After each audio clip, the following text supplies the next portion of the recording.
Thank you again, Dr. Fauci. I want to thank you for coming here today. I, again, truly appreciate your willingness to come voluntarily before this select committee for both your transcribed interview and hearing today. You know, this hearing was an opportunity to learn about our COVID-19 response and how we can improve and do better. And we did some good things during that, and I'll cite Operation Warp Speed as one of them. It's also an opportunity to more closely examine the office in which you served, because there seemed to be some significant wrongdoings that took place. And I believe that we can make changes and prevent that from happening in the future. That's my goal. It's an opportunity to take a close look about the processes and the procedures in place in our health institutions in the United States. That's our job as oversight in Congress. That's what we're supposed to do. I don't know what playbook some are talking about, because it's been my goal as chairman, and I think you've seen the staff behave the same way, to take a hard look at the facts so that we can do better in the future.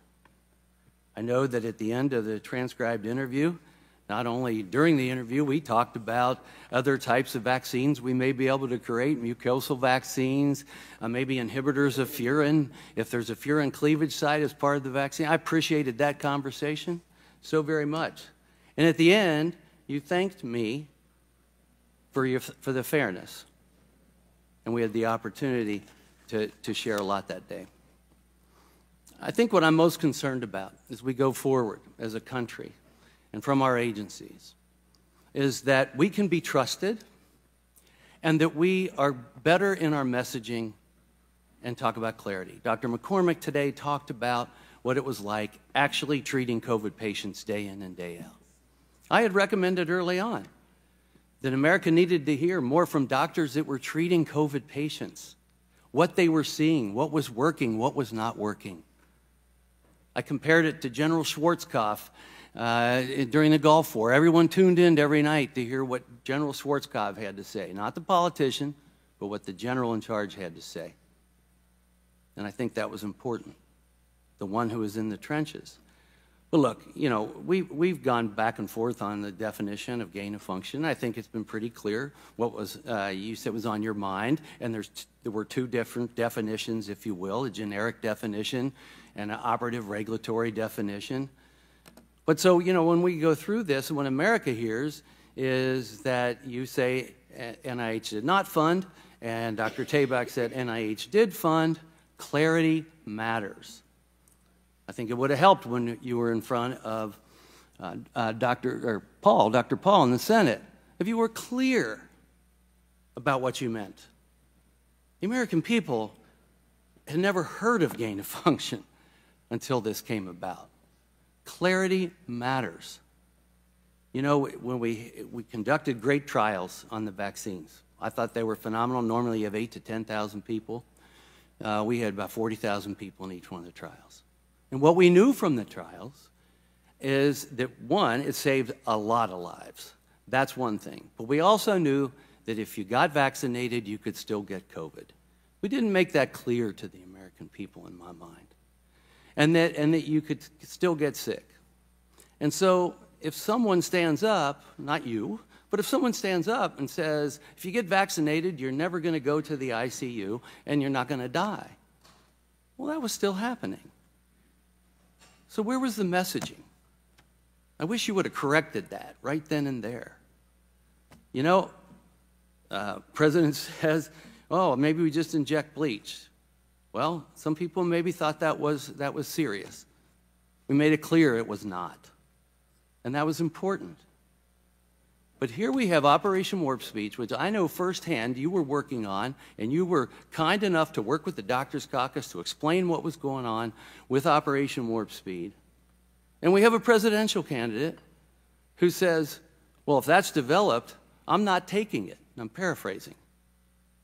And then takes it. The American public deserve a lot better from their government.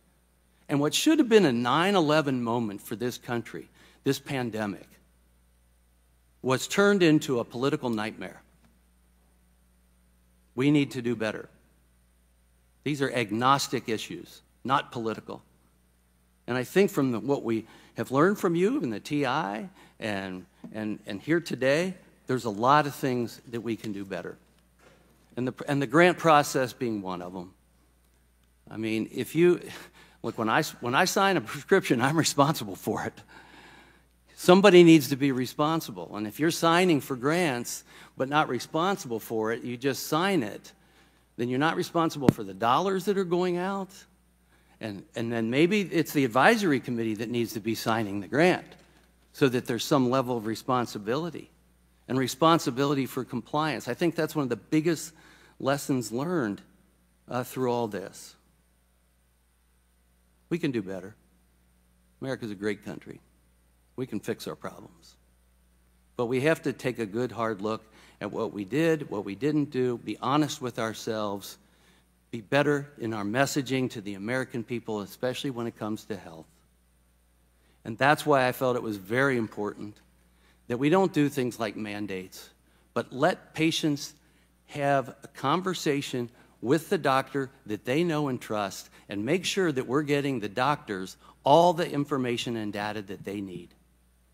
From adverse effects of the vaccine, which we've always done, adverse effects of the vaccine, to what the vaccine can and can't do, whether you're at risk or not at risk, what are your risks. Those are personal conversations that need to take place. And I look forward to trying to establish a system that does a better job at that. I'm going to conclude and just say thank you once again, Dr. Fauci. Matter of fact, I'd be glad to have more off-the-record conversations about things we can do in the future, drugs we may be able to develop, treatments we may be able to provide, and vaccines we may be able to produce. And so if you're amenable, I might reach out to you for that, and other scientists as well that may have varying opinions. So again, thank you again for being the witness today. With that and without objection, all members will have 5 legislative days within which to submit materials and to submit additional written questions for the witnesses, which will be forwarded to the witnesses for their response. If there's no further business, without objection, the Select Subcommittee stands adjourned.